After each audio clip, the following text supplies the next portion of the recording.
Muito bem, mais uma vez para os nossos queridos irmãos e amigos que estão nas redes sociais, né?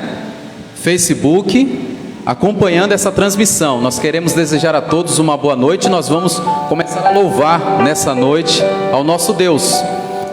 Deus disse em sua palavra, no livro de Apocalipse, ali onde fala, no capítulo 14, das 3 mensagens angélicas. Você conhece esses textos: temei a Deus e dá-lhe glória, pois é chegada a hora do seu juízo. E a segunda mensagem angélica diz assim: e adorai aquele que fez o céu, a terra, o mar e as fontes das águas. Nós vamos continuar louvando o nosso Deus, adorando. Vamos cantar essa música que é uma confirmação de que Ele é o nosso Criador, de que Ele é o nosso Redentor.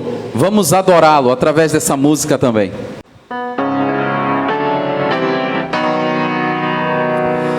Adorai quem tudo fez e nos mantém com o seu poder. Ó, louvai o grande Deus que quer reinar em teu viver. Adorai quem tudo fez e nos mantém com o seu poder. Ó, louvai o grande Deus que quer reinar em teu viver. As mulheres E problemas e tristeza nos ampare em suas mãos. Cada dia vou louvá-lo, pois sua graça nos dá proteção. Adorai quem tudo fez e nos mantém com o seu poder. Ó, louvai o grande Deus que quer reinar em teu viver. os homens, céus e terra rendem glórias ao eterno Criador. Vou seguindo pela estrada, amparado em seus braços de amor.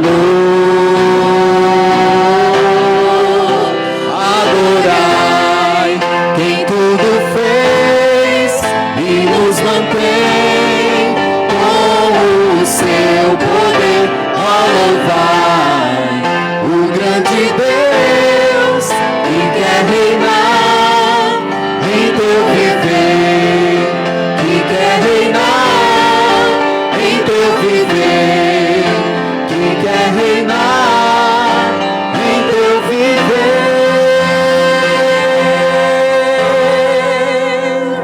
Amém. Querido Deus, eterno Pai, obrigado, Senhor, porque o Senhor tem sido a nossa única esperança. Nesse mundo, Senhor, que padece de violência, que padece de corrupções, que padece de tantas coisas ruins, pandemias, nós continuamos tendo a certeza, Senhor, perseverando de que o Senhor é a nossa suficiente esperança. Por isso, Senhor, nessa noite, nós viemos aqui para adorá-lo mais uma vez e confirmar na nossa vida que o Senhor é a nossa única esperança. Abençoa, Pai, o pastor Nelson Sussi, que irá trazer mais uma vez uma mensagem poderosa da Tua Palavra.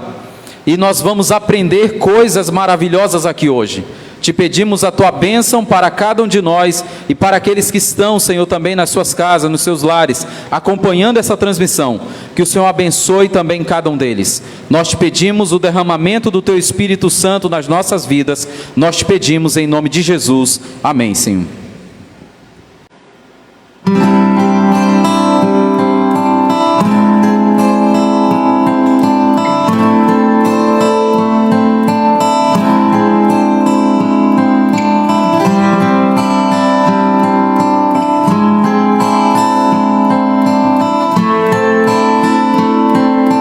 De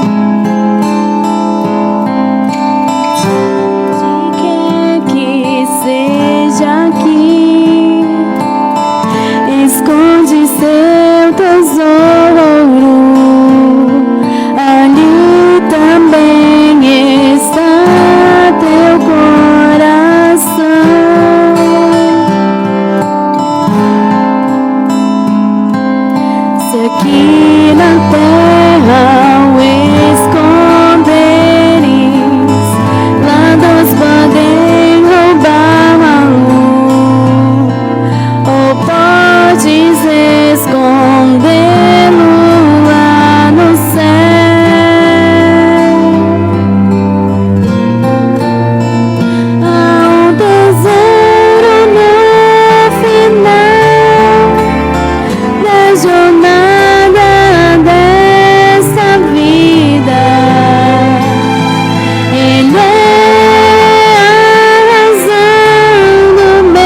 Boa noite.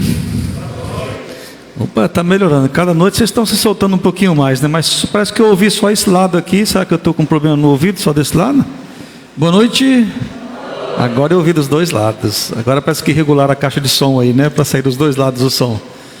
É muito bom ter você aqui nesta noite. É muito bom. Quebrou o braço, foi, meu amigo? Puxa vida, hein? Esses aqui são um dos porquês da vida. Você não tem muitos porquês na vida? Nós temos muitos porquês, né? Porque sofremos, porque existe saudades, porque existe morte, porque existe dor. Por quê? E há tantos porquês que a gente às vezes fica até meio que perdido nesses porquês, né? Quem é que traz tanta dor para a gente? Quem é responsável por isso? Será que é Satanás? Será que Satanás existe mesmo? Será que não é só uma figura de linguagem, um sistema de defesa para os seres humanos? Se existe, quem foi que o criou? E por que permitiu que a coisa avançasse tanto e chegasse até os nossos dias? É muitas perguntas, e eu tenho certeza que a palavra de Deus pode nos responder todas estas inquietações hoje e nos trazer esperança além da crise. Você crê nisso? Você crê que a palavra de Deus pode responder essas perguntas para a gente hoje, fazer-nos entender exatamente o que está acontecendo e entender exatamente qual a posição que temos que tomar diante de tudo isso? Se você crê, nós vamos estudar agora, tá bom? Eu quero pedir para você curvar a sua cabeça mais uma vez. Nós vamos orar a Deus para que Ele nos ajude a entender o tema de hoje, tá bom? Vamos lá então.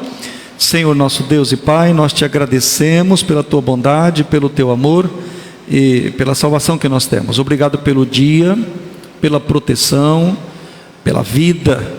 E nós estamos dedicando um pedacinho do tempo de vida para estar aqui, para ouvir a tua palavra, para aprender do Senhor.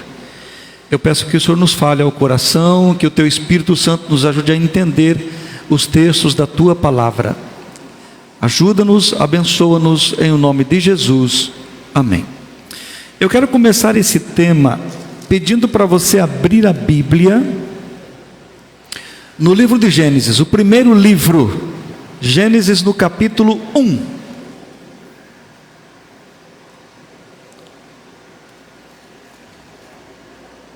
Gênesis capítulo 1, verso 1 e o verso 2. Olha o que diz a Bíblia: no princípio criou Deus os céus e a terra, porém estava sem forma e vazia, havia trevas sobre a face do abismo, e o Espírito de Deus pairava sobre as águas.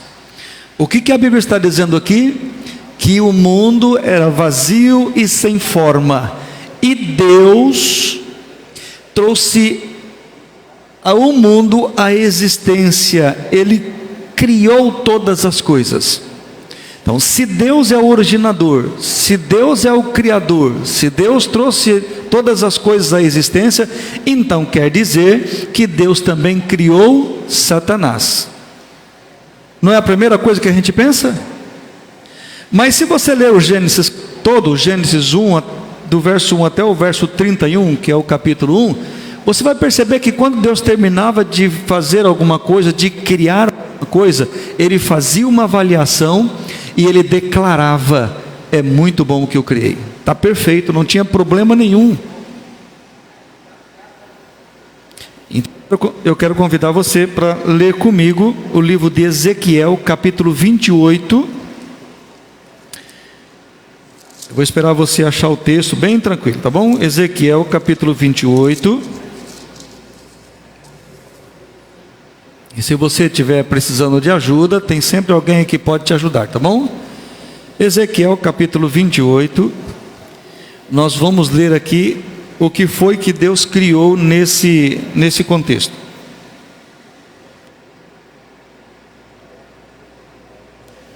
Ok? Acharam? Todos acharam? Posso ler então? Não, ainda não? Vou esperar. Isso. Se você não achou, pode pedir para esperar que eu espero, tá bom? Vamos dar bem com calma, é a palavra de Deus e nós vamos aprender o texto da palavra de Deus. Pode ser? Vamos lá? Ezequiel 28, o verso 14 e o verso 15. Ezequiel 28, verso 14 e verso 15. Olha o que diz a palavra de Deus. Tu és querubim da guarda, ungido, e te estabeleci. Permanecias no monte santo de Deus, no brilho das pedras andava, Perfeito eras nos teus caminhos, desde o dia em que foste criado, até que se achou iniquidade em ti. Olha aqui, Deus criou um anjo perfeito, ele era querubim, Deus o estabeleceu acima dos anjos, ele estava na presença de Deus, ele era perfeito em todos os seus caminhos, até o dia em que se achou iniquidade nele. Ele fez uma coisa que desagradou completamente toda a estrutura celestial, e fez uma coisa que fez com que Deus acreditasse que ele estava praticando uma rebelião. O que é que essa pessoa fez que é uma iniquidade diante de Deus? O que é que ele fez, esse anjo fez, para se afastar de Deus e para Deus ver a iniquidade dele? Vamos ver o que ele fez? Isaías, capítulo 14, um pouquinho para trás. Está em Ezequiel, vai ser Lamentações, Jeremias, e o próximo de trás é Isaías. Isaías, capítulo 14. E nós vamos ler o verso 13 e o verso 14. Isaías 14, verso 13 e o verso 14. Quando vocês encontrarem, eu leio, tá bom? Para a gente acompanhar juntos.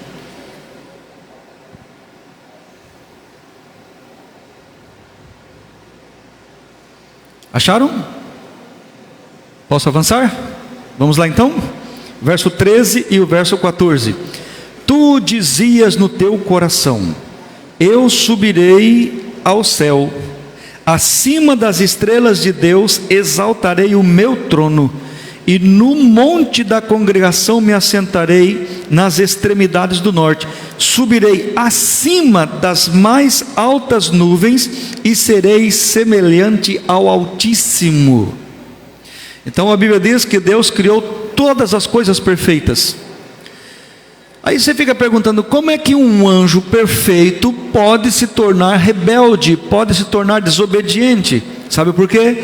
Porque quando Deus cria seres racionais, Deus dá para o ser racional o livre-arbítrio, a liberdade de escolher. E Deus deixa o ser humano e a sua criação livre para escolher entre estar com Ele ou se afastar dEle. Deus permite que ele tome essa decisão. E o que esse anjo propôs no seu coração? Ele propôs nada mais, nada menos do que ser como Deus, ser o Criador como Deus. Ele queria um trono como Deus, ele queria ser adorado como Deus, ele queria fazer parte da estrutura da Trindade, ele queria um trono acima do trono de Deus. Ele disse: eu vou estar nas alturas, nas estrelas, nas nuvens acima do trono de Deus, eu vou colocar o meu trono e vou governar. Ele queria também ser um governante, ele queria ser um Deus, ele queria ser alguém que recebesse adoração e veneração. E sabe o que aconteceu? Apocalipse responde. Apocalipse 12. Você viu como é que a Bíblia é interessante para você entender um tema? Ela te leva para lá, te leva para cá. Olha o que aconteceu por causa dessa ideia, desse desejo de querer ser como Deus. Apocalipse é o último livro da Bíblia, no capítulo 12, o verso 7 até o verso 9.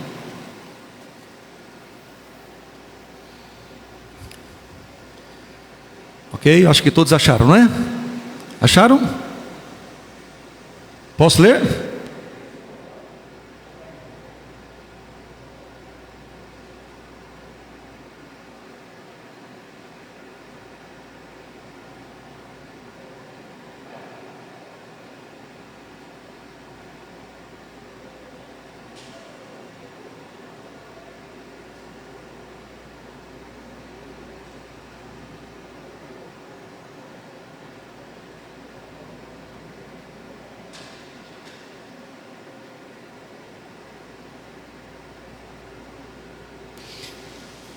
Pronto, a pilha acabou, mas eu já coloquei outra. Eu vim preparado. Eu sei que essas coisas pregam peça na gente. Vamos lá. Houve peleja no céu. Opa! Houve o que no céu? O que é peleja? É uma guerra, um confronto. Por quê? Porque um anjo queria ser Deus. Para você ter um trono onde já existe um trono, fazer o quê? Você tem que derrotar aquele rei. Não é isso? Então houve peleja no céu. Miguel, que é Jesus, e os seus anjos pelejaram contra o dragão. Também pelejaram o dragão e os seus anjos. Olha aqui, esse anjo que era perfeito também conquistou a simpatia de anjos. Verso 8: todavia não prevaleceram, nem mais se achou no céu o lugar deles, e foi expulso o grande dragão, a antiga serpente, que se chama Diabo e Satanás, o sedutor de todo mundo. Sim, foi atirado para onde? Tinha que ser para a terra, para o nosso planeta. Foi atirado para a terra, e com ele os seus anjos. Quantos anjos? Se você ver o capítulo 12, verso 4, diz assim: a sua cauda, é uma referência ao dragão, né? Arrasta a terça parte das estrelas do céu. As estrelas é uma referência a anjos. Ele conseguiu enganar 1/3 dos anjos no céu. Ele vem com um exército grande, e ele foi atirado para a terra. E o que é que tinha aqui na terra quando ele chegou na terra? Um jardim perfeito, criado por Deus, com um casal perfeito, Adão e Eva. E agora ele tinha a oportunidade de instalar o seu reino, de ter um domínio. Ia depender da sua ação, da sua atitude, para fazer com que Adão e Eva cedessem espaço para que ele dominasse.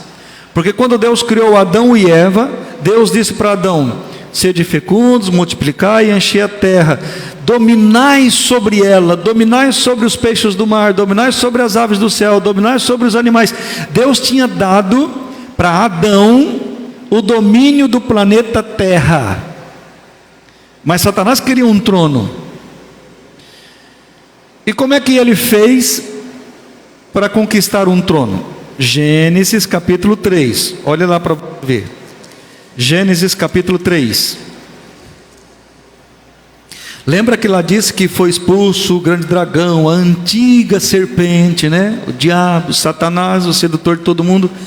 Gênesis capítulo 3, verso 1 até o verso 5. É o primeiro livro, o terceiro capítulo, fica fácil. Como é que ele fez como é que esse mundo nosso chegou a ser o que é isso hoje, gente? Um turbilhão de sofrimento. Nós vivemos enlameados em um poço de depressão, de ansiedade, de insegurança, de incertezas. Olha o que aconteceu. Olha o verso 1: mas a serpente, mais sagaz que todos os animais selváticos que o Senhor Deus tinha feito, disse à mulher: é assim que Deus disse: não comereis de toda a árvore do jardim? Respondeu-lhe a mulher: do fruto das árvores do jardim podemos comer, mas do fruto da árvore que está no meio do jardim, disse Deus, dele não comereis, nem tocareis nele, para que não morrais. Então a serpente disse à mulher: é certo que não morrereis, porque Deus sabe que no dia em que dele comerdes, se vos abrirão os olhos, e como Deus sereis conhecedores do bem e do mal. É muita astúcia, né? O que esse dragão, que é a antiga serpente, fez para ser reconhecido como a serpente? Foi a primeira possessão. Ele tomou posse de uma serpente, e ele entra ali no Éden. E Eva está andando pelo jardim, e ele, com uma voz melodiosa, começa a chamar a atenção: ei, psiu, Eva, oi Eva. E Eva olha para lá: Adão não está aqui, não é a voz de Adão, e começa a olhar, e quando ela se depara com uma serpente, com a boquinha mexendo, e dizendo: ei Eva, é com você mesmo. O que você faria se encontrasse uma cobra falante? Diz aí para mim. Você está na sua casa bem tranquilo, de repente você está andando e no meio da sua sala tem uma cobra, a cabecinha levantada, dizendo assim: ei, preciso bater um papo aqui. O que você faria? Não vai me dizer que você pegava um pau para matar ela, que eu não faria. O máximo que a gente poderia fazer é dar um belo de um grito e sair correndo dentro de casa. E chamar a polícia, o corpo de bombeiro, todo mundo, um exército para tirar esse negócio dali. Uma cobra falando. Por que Eva não ficou com medo, não correu? Por que ela não desconfiou? Sabe por quê? Porque não existia a malícia que nós temos do pecado. Porque não existia medo do ser humano com o animal. Eles eram perfeitos, eram santos. O medo, a despeito de a gente achar que é uma coisa ruim, é um dispositivo que Deus deixou para preservar a nossa vida. Se a gente não tivesse medo, a gente morreria bem mais cedo. O medo nos deixa viver mais. Mas Eva era perfeita, ela não tinha medo, ela ficou deslumbrada com aquilo. Puxa, que Deus maravilhoso! Só eu e Adão que conversávamos, agora tem um animal para conversar também. Deus deu o dom da fala para um animal. E ali começou o diálogo. O diabo é especialista em enganar as pessoas. Se ele enganou um anjo, não vai enganar um ser humano? Aí ele começou um diálogo assim: puxa vida, hein? Oh, Deus está sendo mal com vocês, hein? Puxa vida, Deus não deixa vocês comer nenhuma árvore, nenhum fruto do jardim. Que é isso? E Eva cai na conversa: não é bem assim. Deus falou que a gente pode comer de todas as árvores, menos de uma, que está no meio do jardim. Deus disse que se a gente comer desta árvore, a gente vai morrer. Aí ele veio com uma mentira misturada com uma verdade. Vocês sabem que o inimigo, ele é mestre em misturar coisas verdadeiras com coisas falsas. Você sabe qual é o campo de batalha que o diabo mais gosta de trabalhar no mundo em que nós vivemos hoje? Dentro de igreja. Porque é muito fácil enganar as pessoas dentro de igreja. É só você pegar um pouquinho de verdade e misturar com uma mentira, e vai ser uma mentira. Uma mentira junto com uma verdade não é uma verdade, é uma mentira junto com uma verdade é uma mentira. Você não ganha 50% nessa questão, você perde tudo. Qual que é a verdade aqui? Deus realmente estava tentando impedir Adão e Eva de conhecer a dor, de conhecer o sofrimento, de conhecer a saudade, de conhecer a morte, porque Deus sabia disso, mas Adão e Eva não. Quando Satanás diz assim: olha, se você comer desta fruta, você vai ser igual a Deus. Quem sempre quis ser semelhante ao Altíssimo é Satanás, e ele quer agora colocar esse mesmo desejo no coração do ser humano. E essa é uma doutrina que percorre os séculos até hoje, porque algumas pessoas dizem que você é um Deus, que mais cedo ou mais tarde você vai chegar a ser um Deus. Alguns dizem que você vai se reencarnando em coisas melhores. Se você foi ruim, uma coisa pior para melhorar, mas você vai chegar a ser um Deus. Mas a Bíblia diz que a alma que pecar, essa morrerá. Imagine a serpente usando o argumento: olha aqui, você já viu um animal falar? Eu estou falando porque eu comi daquele fruto. Percebe como é que Deus está te enganando? Ele misturou uma mentira: você não vai morrer, isso é mentira, porque Deus disse que morreria. E uma verdade: Deus queria realmente impedi-los de conhecer o que eu e você conhecemos hoje.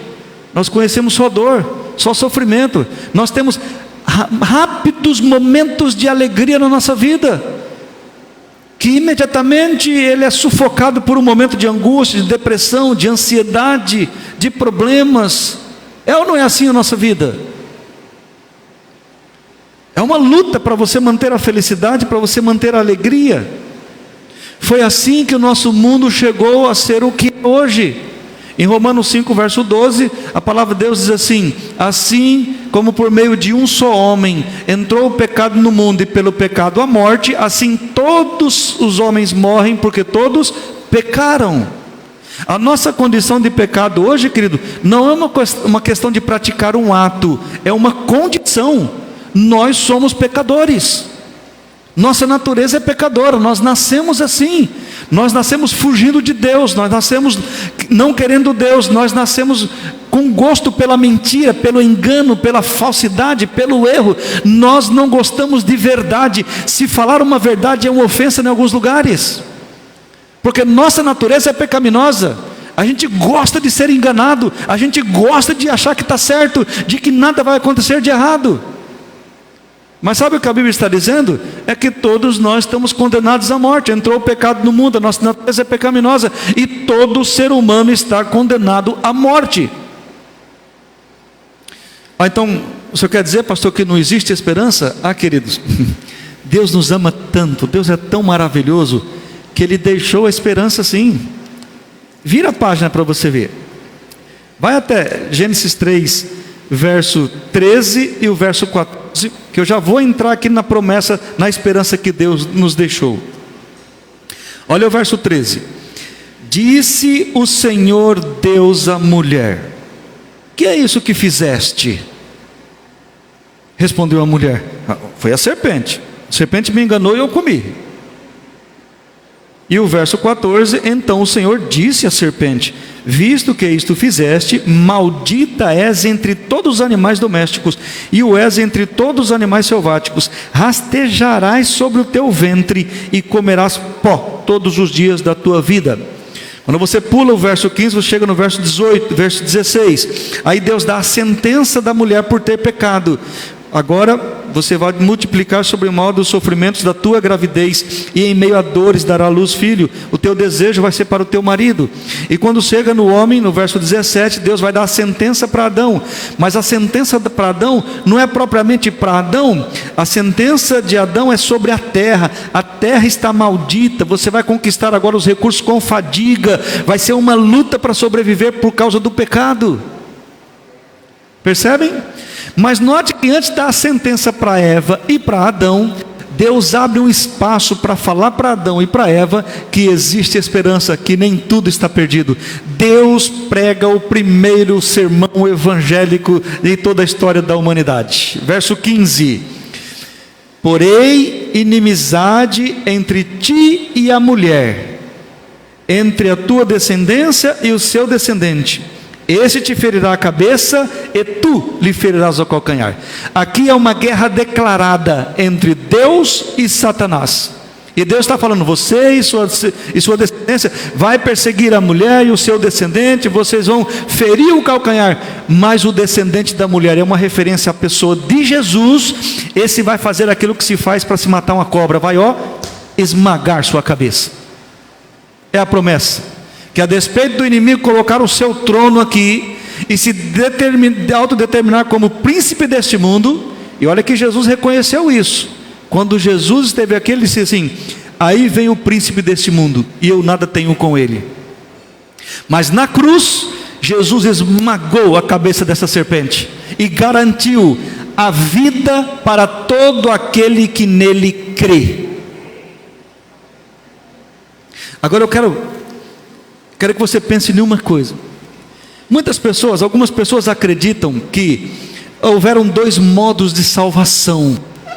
Que no passado a salvação era pela lei, mas hoje nós estamos na dispensação da graça, e salvação é pela graça, e a lei não tem nada a ver com isso. Será que Deus colocou dois meios de salvação, um para um tempo e outro para outro tempo? Será que os homens do passado eram melhores do que nós no quesito obediência e conseguiam com a sua obediência, com a sua fidelidade, ganhar a salvação? E porque nós hoje somos fracos, débeis, não conseguimos a salvação, Deus teve que mudar o plano da salvação e agora vivemos no tempo da graça e tudo não existe mais? Vamos ler alguns versos, só 3 do Antigo Testamento, para você ver qual era o sistema de salvação do ser humano antes e agora. Esdras, livro de Esdras. Esdras fica depois de Crônicas. Tem 1 Crônicas, 2 Crônicas, são livros grandes. Logo em seguida é o livro de Esdras.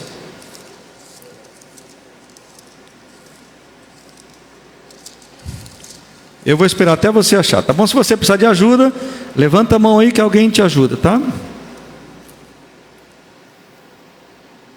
Esdras, capítulo 9. E se você abrir assim a primeira página da Bíblia, ele tem uma relação, um índice, né? É só você ver a página que está aquele livro e fica mais fácil para você encontrar o livro. Geralmente tem um índice assim, olha, na primeira, ali logo no início da Bíblia, Você pega o livro, pega a página e achou. Fica mais fácil. Até você ficar craque na Bíblia.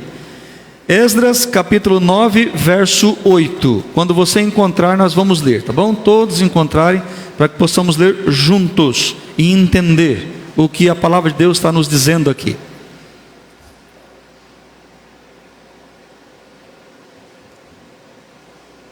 Vou esperar um feedback seu, dizendo assim, tá ok, tá bom, para a gente ler. Ok todos? Posso avançar? Vamos lá então. Ao verso 8.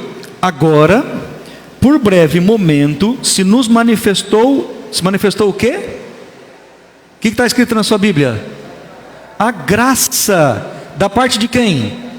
Do Senhor nosso Deus, para nos deixar alguns que escapem, para dar-nos estabilidade no seu santo lugar, para nos alumiar os olhos, ó Deus nosso, e para nos dar um pouco de vida na nossa servidão.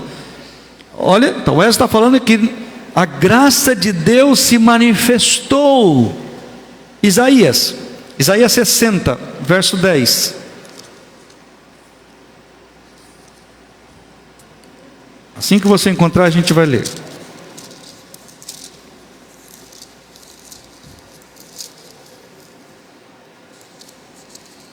Isaías 60, verso 10.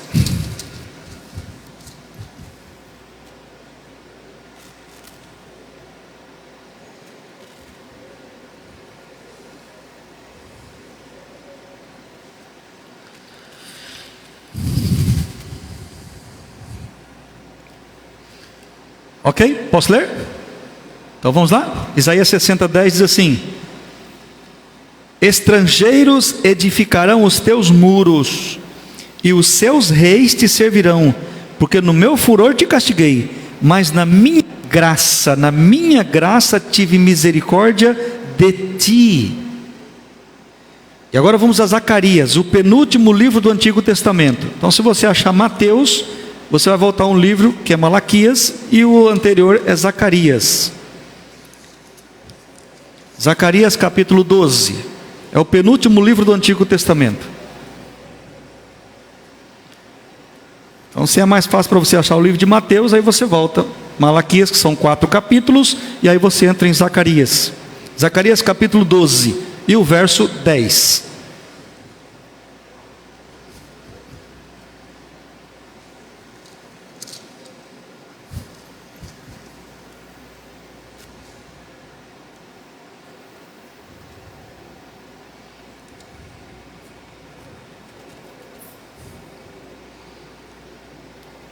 Posso ler?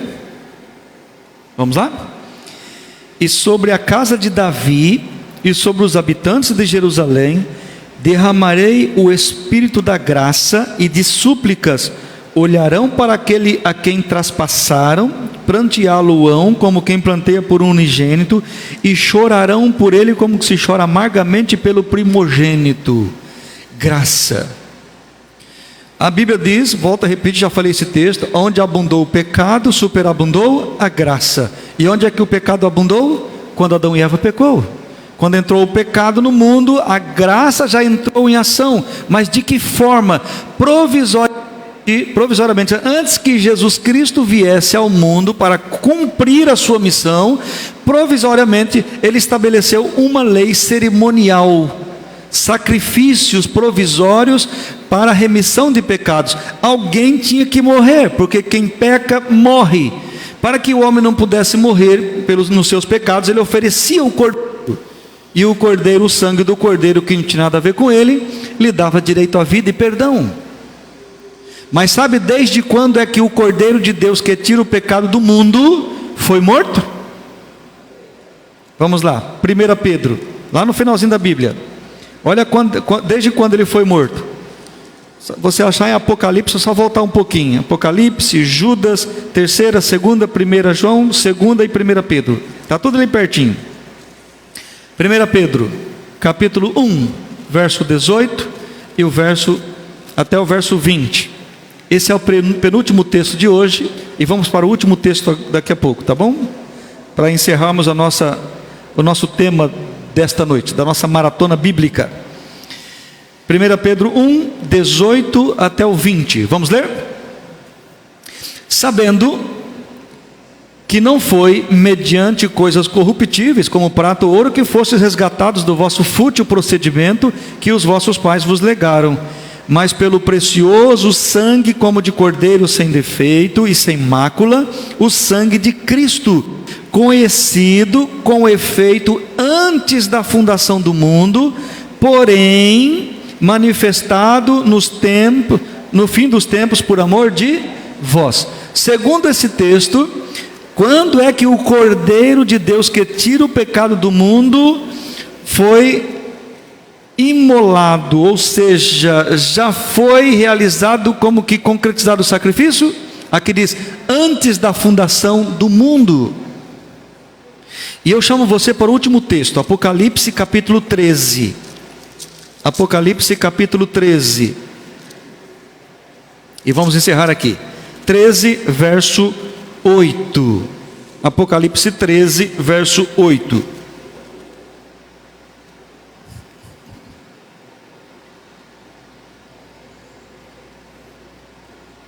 Diz assim a palavra de Deus: e adorá-lo-ão todos os que habitam sobre a terra, aqueles cujos nomes não foram escritos no livro da vida do Cordeiro, que foi morto desde a fundação do mundo. Conseguiram entender isso? Nunca existiram dois meios de salvação, sempre foi um, sempre foi pela graça, sempre foi Jesus. Nenhum ser humano tem condição de mudar a sua vida. Se você tiver condição de mudar a sua vida para ir até Jesus, para ser uma pessoa boa, você não precisa de Jesus. É porque nós não podemos que Jesus veio a este mundo, é porque não conseguimos que Jesus se manifestou. Queridos, Deus não foi pego de surpresa com a entrada do pecado neste mundo. Vamos imaginar uma cena aqui. Os anjos estão ali observando o jardim do Éden. De repente, ele vê a ação do anjo mau na serpente e indo ali naquela árvore. E ele percebe, e esse anjo está vendo e percebe, esse anjo bom está vendo e percebe que o anjo mau atraiu a atenção de Eva. E ele fica, não é possível o negócio. Eva deu atenção, eu vou lá, eu vou esmurrar a cabeça dessa serpente. Mas ele não podia fazer isso. Por quê? Porque Eva tinha livre-arbítrio. Ela que decidir se a serpente entraria na vida dela e a dominaria, ou se ela dizia, não, eu confio em Deus, eu amo a Deus, vou fazer a vontade de Deus e não vou fazer a sua vontade. Então Eva come do fruto, e esse anjo entra em desespero e sai direto para o céu e chega lá todo cansado, e Deus, Deus, Deus, começa a gritar Deus, e Deus sai lá e diz assim, ei, que gritaria é essa? Fala assim, Deus, eu vou te contar, é uma tragédia, Deus, você não vai acreditar. O Senhor falou para Eva não comer do fruto, mas a serpente, sabe, o diabo ali, a serpente enganou Eva, e Eva comeu do fruto, Deus, e agora? E então Deus é pego de surpresa e diz assim, puxa vida, o que nós vamos fazer agora? Não era para Eva ter feito isso, o que vai acontecer?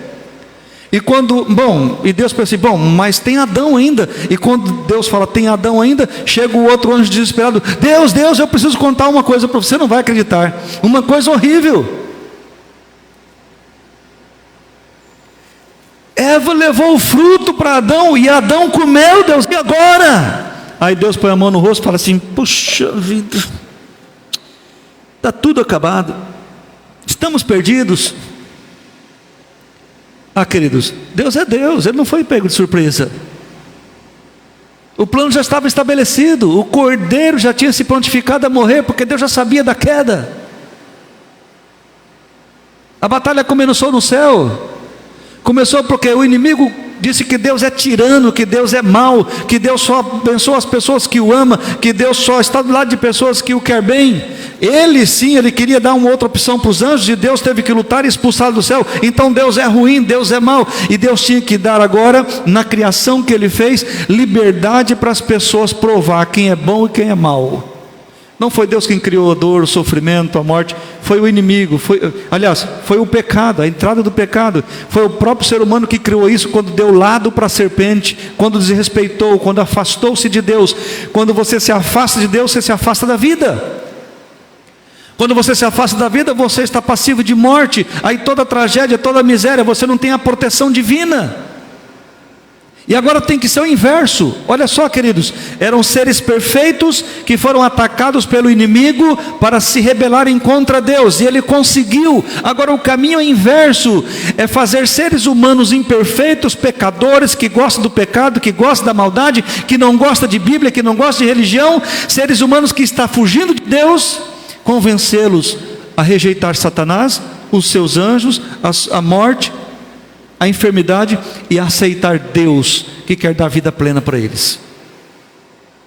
A luta agora é grande, porque a nossa natureza já é pecadora. A gente não cede com facilidade. A gente quer ficar aqui no marasmo, na dificuldade, no drama. E quando se apresenta a Deus, a esperança da vida eterna, quando se apresenta a Deus que é possível você reverter o quadro, que esse mundo vai passar, que um dia Jesus Cristo vai voltar e esse mundo vai deixar de existir, e aqueles que estiverem com o seu coração escondido em Jesus terão a vida eterna, a recompensa daquele que crê nele. Esse é o tema de amanhã, viu? Amanhã eu vou falar sobre o maior acontecimento da história, que vai mexer com o mundo inteiro, o fim de uma era e o início da era eterna. Mas para que eu e você estejamos prontos para aquele dia, nós temos que fazer apenas uma única coisa. E é tão simples que se torna muito difícil. Sabe qual que é a coisa? Abrir o coração e dizer: Senhor Jesus, entra aqui, faça morada aqui, controle a minha vida, muda os meus sentimentos, os meus gostos, muda as minhas atitudes, me dê prazer na tua palavra, me dê prazer nos teus átrios, como dizia o salmista: eu tenho prazer nos teus átrios, para louvá-lo, para adorá-lo. Muda o meu destino, Senhor. Muda o meu destino de ser humano pecador condenado à morte, para um ser humano pecador em transformação pelo Teu Espírito Santo, para ganhar a vida eterna e viver para sempre longe do pecado. Muda, Senhor. Essa é uma coisa que só você pode fazer com a liberdade que Deus te deu. Deus te deu livre arbítrio para escolhê-lo ou permanecer no caminho da morte em que você está. Agora é o inverso. Não é sair da perfeição para a vida ruim que nós vivemos, é sair da vida que nós vivemos para a perfeição em Cristo Jesus. E a gente tem muitas dificuldades de aceitar. E eu quero apelar ao seu coração nesta noite, para abrir o seu coração para Jesus, para entregar a sua vida a Jesus. E não vem com essa de que eu já entreguei meu coração para Jesus. A gente tem que entregar o coração para Jesus todos os dias, porque todos os dias você se afasta dele no pecado. Lembra? Não é um ato.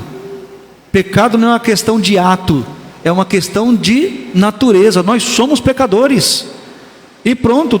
Respiramos pecado, nos vestimos de pecado, falamos de pecado, tudo que a gente faz é pecado. O nosso pensamento vive uma enormidade de pecados o dia inteiro. Todos os dias você tem que dizer: Senhor, eu entrego a minha vida, entrego o meu coração para o Senhor. Entra e faça morada aqui, receba-me. Tem alguém nessa noite que queria entregar a sua vida para Jesus? Eu quero, Senhor, entregar a minha vida para o Senhor Jesus. Eu quero as vitórias que o Senhor planejou, eu quero ter a vitória do Senhor. Amém. Deus seja louvado pela sua entrega. Posso orar por você, por essa entrega? Vamos colocar em pé então e vamos orar, agradecendo a Deus pelo privilégio que tivemos de compreender tudo isso que acontece em nossa vida, mas também de ter a esperança de que um dia estaremos com Jesus para viver para sempre longe do pecado. Não falte amanhã, nem você e nem você que está nos acompanhando pelo Facebook, porque amanhã o tema é fantástico. Aliás, é um dos temas mais gostosos que eu gosto de apresentar na palavra de Deus, sobre a volta de Jesus, o cumprimento da promessa da esperança. Vamos orar. Senhor nosso Deus e nosso querido Pai, nós te louvamos e te agradecemos pelo privilégio que o Senhor nos deu de passar um tempo aqui estudando a tua palavra. Obrigado pelo conhecimento, pela revelação. E nós já entendemos agora, Deus, que há um grande conflito.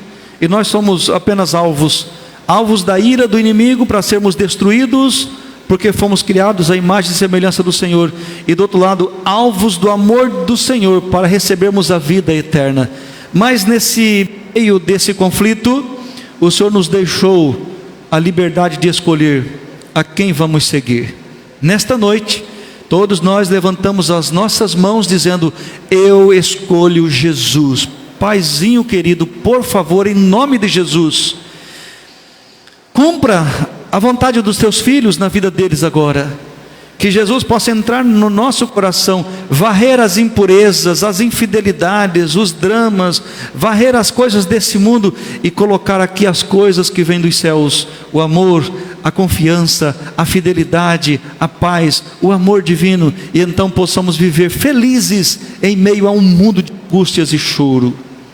Por favor, Paizinho querido, receba-nos diante do Senhor, aceite a nossa entrega e batiza-nos com o Teu Espírito Santo. Muito obrigado por ouvir a minha oração e muito obrigado por responder esta oração na forma destas bênçãos que eu estou te pedindo.